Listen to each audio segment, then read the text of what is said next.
Alright, so this section I've called tricks and licks. It's stuff you may or may not want to use, stuff you can use, just fun stuff with the whammy bar once you've got some of those basic techniques together. First one, I'm going to do it in a couple of positions, but let's do it here first of all. So it goes like this.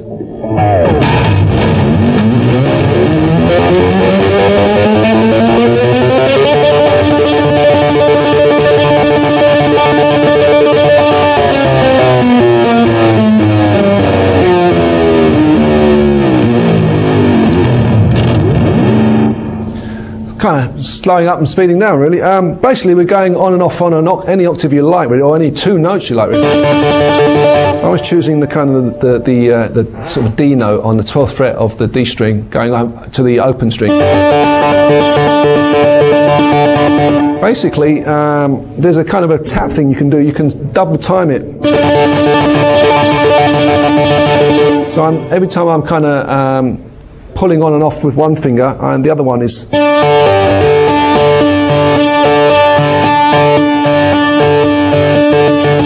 You can get it to some sort of decent speed.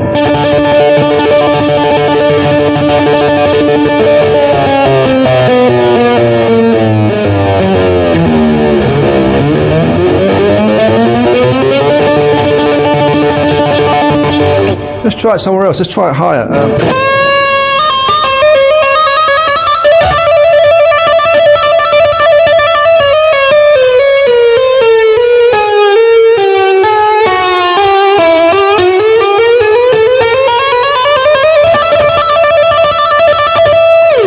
Bit of fun, so any two notes you like, really.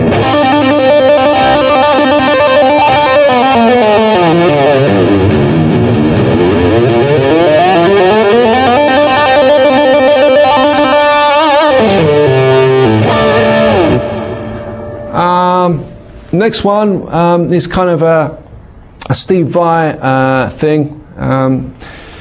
You've got to turn your whammy bar, not necessarily, but first of all, just for a bit of fun, turn your whammy bar like that. Again, just two notes, and here's the lick.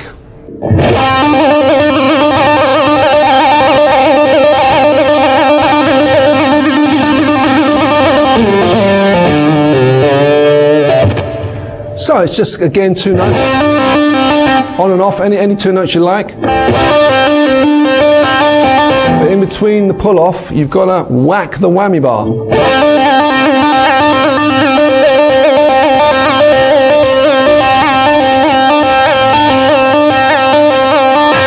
And what sounds extra cool is if you can sometimes give a double whack on the whammy bar.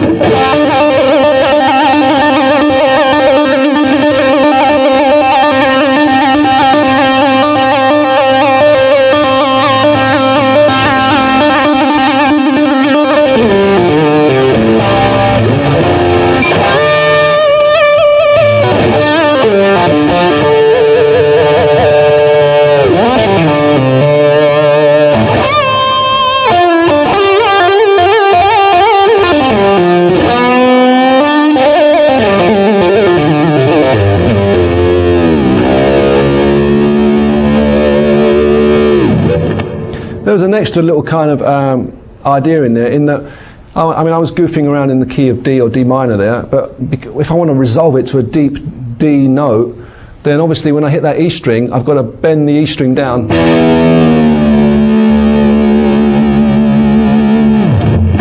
to a deep D. Another good exercise for that kind of low stuff is when we were doing the exercise earlier, when we were pitching a harmonic and trying to play a scale, let's try playing a scale from this open A string. And A may just going down. So something like this.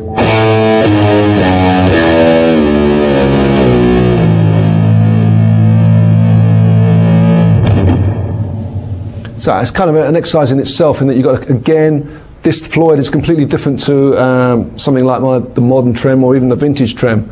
But each trem is slightly different, and if you get used to your trem, you can do stuff like that. So it's always good for resolving tunes, and you want to hit those deep notes. If I'm in the key of G,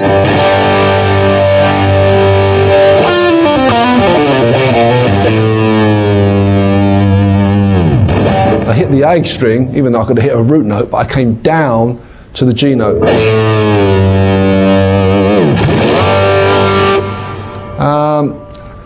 Another kind of little idea is maybe turning that whammy bar back again, and you can get this kind of almost like a sitar effect going up and down a scale on maybe one or two strings. So if I'm in the key of A,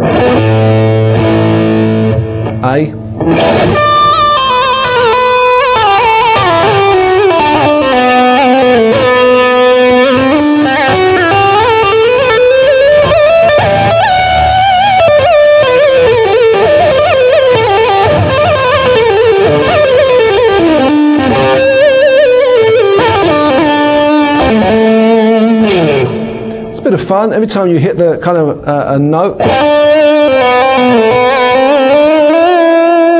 you just kind of give a little tug upwards on the whammy bar. You can, as I just did there, you can play it in a normal position.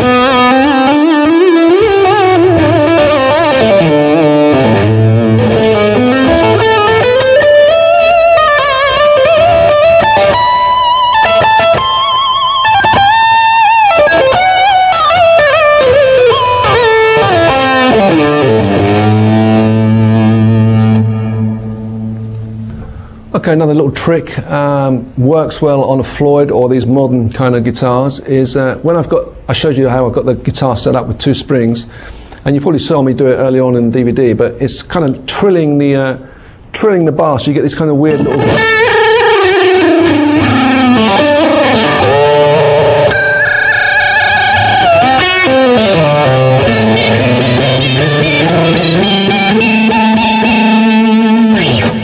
So basically, if your bar has got that, it'll have a certain amount of kind of ping to it.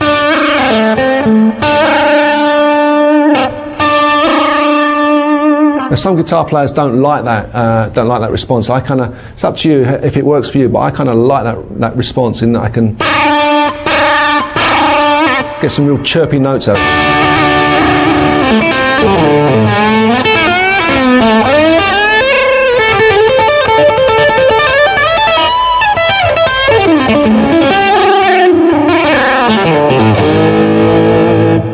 Cool little kind of real crazy kind of thing is if you kind of just play the bottom E string and the top E string and kind of chirp it in the middle. So I'm using my thumb and my kind of second finger, and as I bring I kind of do a pincher, sort of a pincer effect, and catch the whammy bar on the way up.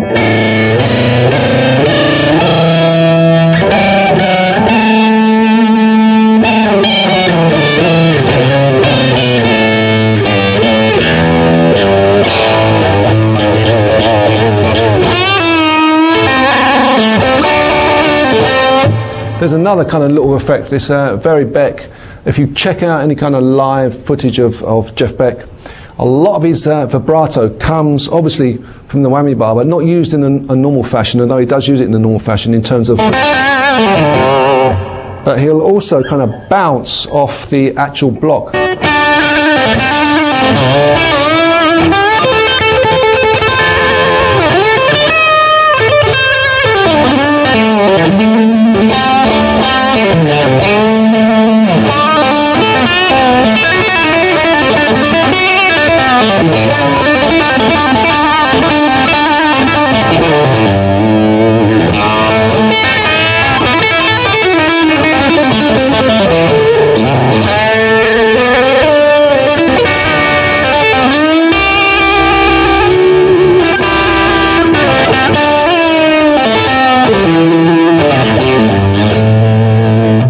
So that'll work with any kind of trem, whether it be the vintage one or the Floyd. Get the kind of that part of your hand, or the bone part of your hand, it can get kind of painful at times.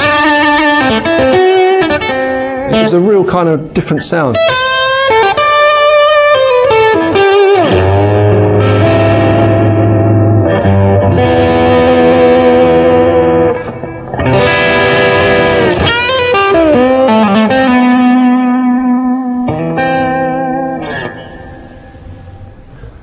The next little kind of lick I want to show you is, again,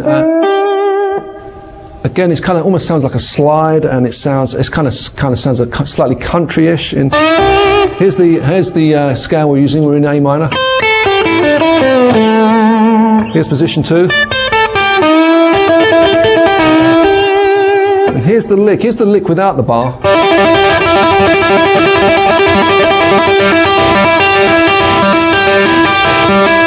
Now I'm really slowing it down for you. I'm just bouncing off the open G string there.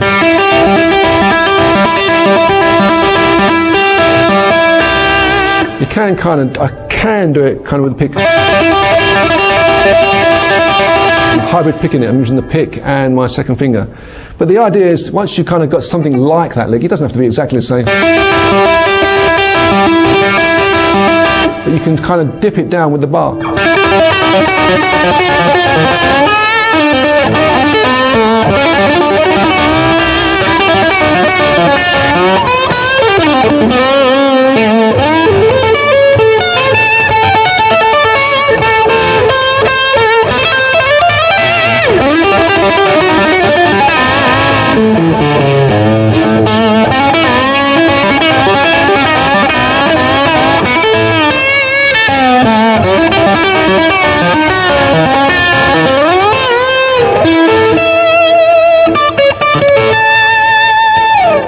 I'm trying to kind of just sort of put it into context and kind of jam around, but you can see, hopefully you can hear how the vibrato happens and kind of how you kind of put it into context. I'm always looking for it sounding slightly different and inherent. So you think, what is that sound? And it's the whammy bar, and it's the fingers, and it's a bit of craziness, and it kind of adds a lot of colour to the playing.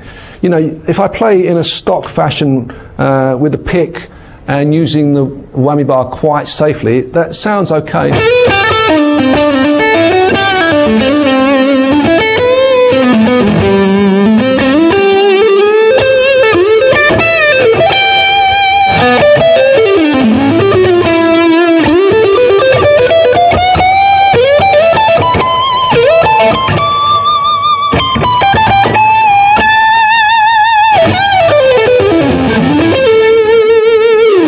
So every time I land on it, instead of actually doing finger vibrato, I'm just kind of doing that kind of the whammy bar vibrato. Remember, there's the pitch above and below the note. It's not just dipping down to the note. Although that makes me think of a lick that you can actually dip down to, just do a load of dipping with the bar. So if I take a chord, let's say I take it again, the whole DVD seems to be in the key of A.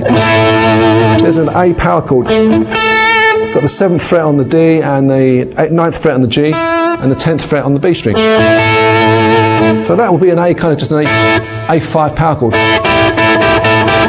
Let's include that little G note just there on the B string. And you can kind of spice it up with the whammy bar.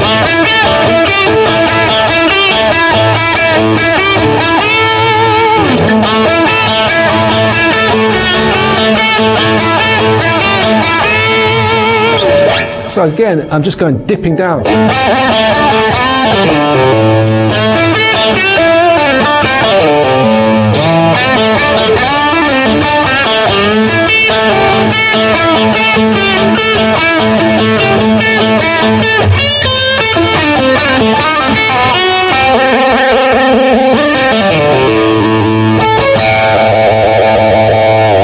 I mean, I wouldn't normally do that, but I'm just showing you the technique where you're just kind of hitting the bar down and it's coming up to pitch.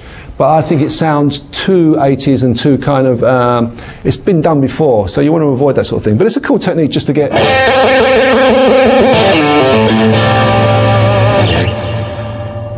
Next little thing I want to look at is maybe some harmonic-y stuff. You remember I told you about those kind of secret harmonics down the bottom?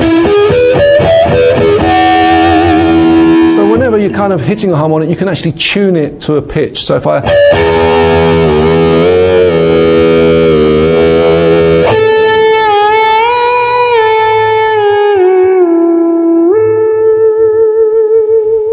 Maybe we can actually get some kind of, I don't know, some kind of monster noises. This is a kind of cool little kind of idea where you kind of do something like this.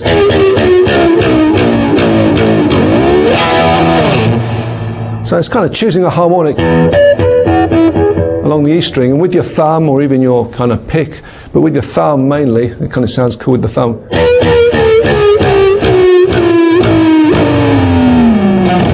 Kind of sounds like a dying Loch Ness monster or something. Those trills sound great on harmonics as well. You get the trill happening on the harmonic. This is a cool idea. If you haven't got a locking system, you can actually kind of open, let's say you're going to open a solo with some sort of, I don't know, some weird kind of noise. This is a cool little thing. Using these strings at the top there, you can kind of turn your guitar up and get this sort of thing happening. You can kind of hit the strings at the top there.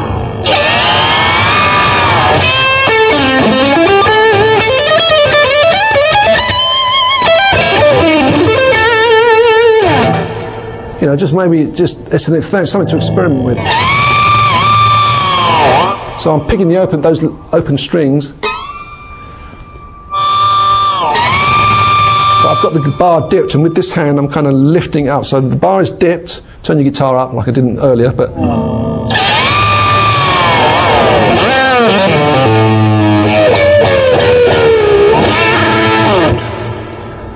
So you can see there's a whole world of kind of madness. One more, let's think of one more. How about an elephant sound? You know, they're very useful. Everyone needs an elephant sound in their playing. Check it out.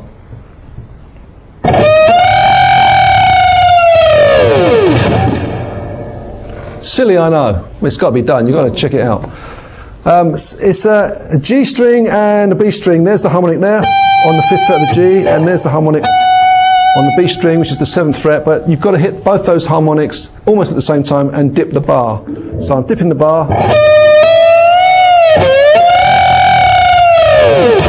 and the kind of dissonance makes it sound like an elephant.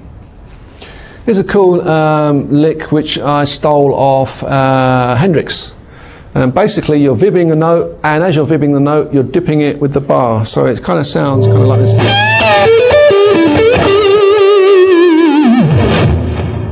So there's the vib, and as you're vibbing,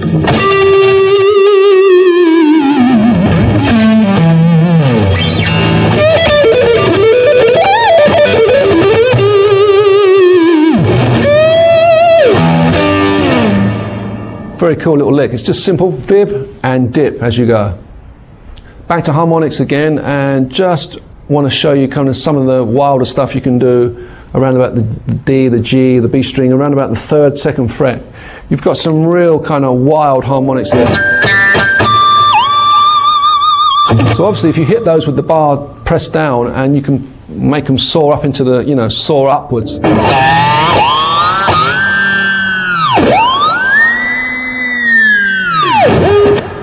And if you're going to you can get some randomness in it.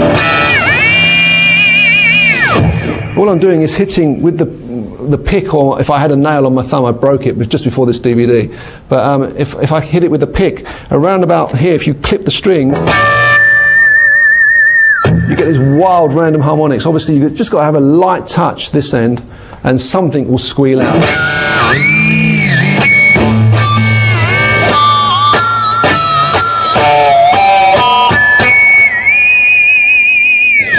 So you can get those and kind of almost bend them to pitch, depending on what key your song is in. Just bend them to pitch, or don't even bend them to pitch, just let them go off like a firework.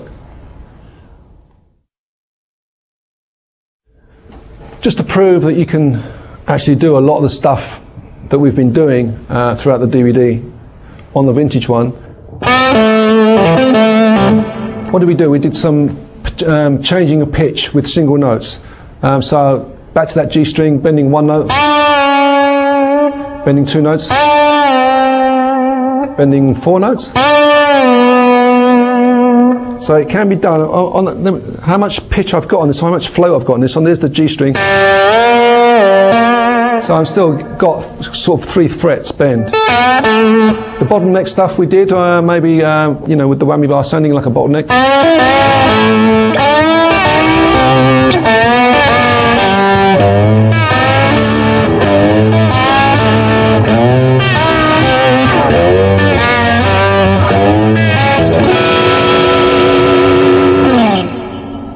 if just, you know, even if it's your guitar doesn't do some of those kind of gymnastics we've been doing throughout the DVD, even if it can just actually do a kind of a bit of a nice kind of Hank Marvin, just a light little kind of vibrato sounds kind of cool.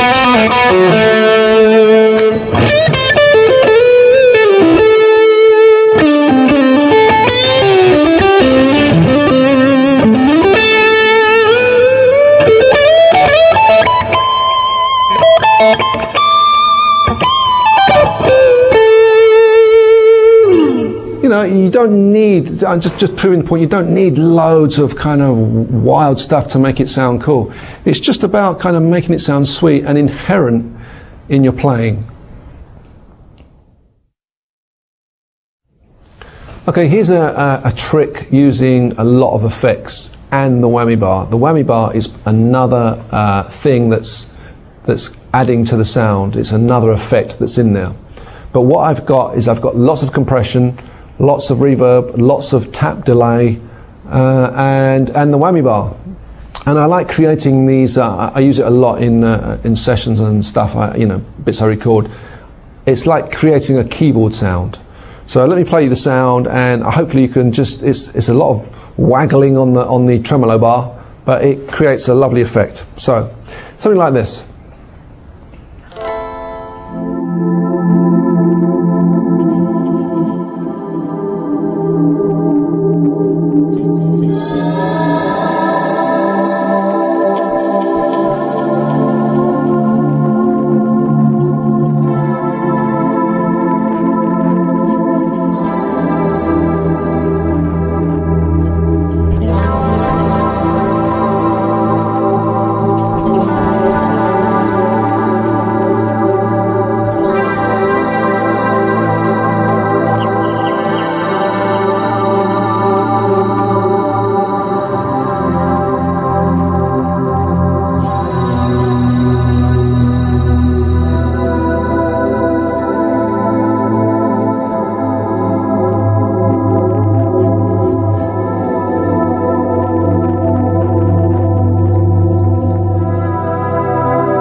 So it's kind of a string sound, keyboardy type sound, but if you can get a lot of kind of delay and reverb, I'm also using a volume pedal to sweep it in, you get a real kind of nice air and movement to it with kind of moving the bar. Again, it's about, there's the pitch and there's the bar above and below it.